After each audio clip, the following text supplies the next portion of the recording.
17 سفر المظفر عرس مبارک ام عطار رحمت اللہ تعالی علیہا شیخ طریقت امیر اہل سنت بانی دعوت اسلامی حضرت علامہ مولانا ابو بلال محمد الیاس عطار قادری رضوی ضیائی دامت برکاتہم العالیہ کی والدہ ماجدہ رحمت اللہ تعالی علیہ کی ولادت باسعادت ہند میں ہوئی۔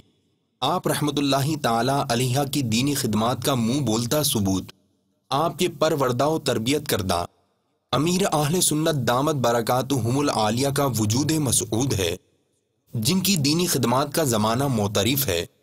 امیر اہل سنت نے جو کارہائے نمایاں انجام دیے وہ آپ رحمت اللہ تعالی علیہ کا ہی فیض و احسان ہے، آپ ہی کا لگایا ہوا باغ ہے جس کی خوشبو سے دنیا مہک اٹھی۔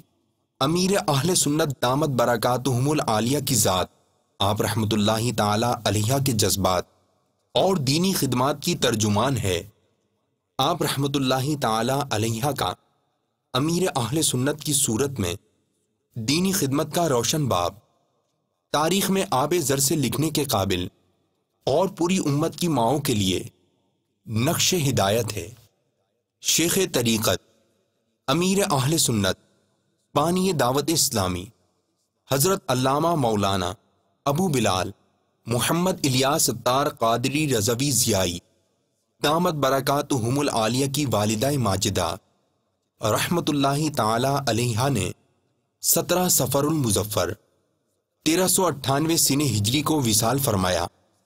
آپ کی آخری آرام گاہ باب المدینہ کراچی پاکستان میں ہے۔ اللہ عز و جل کی ان پر رحمت ہو اور ان کے صدقے ہماری بے حساب مغفرت ہو۔ خدا کا خاص انعام ہے یہ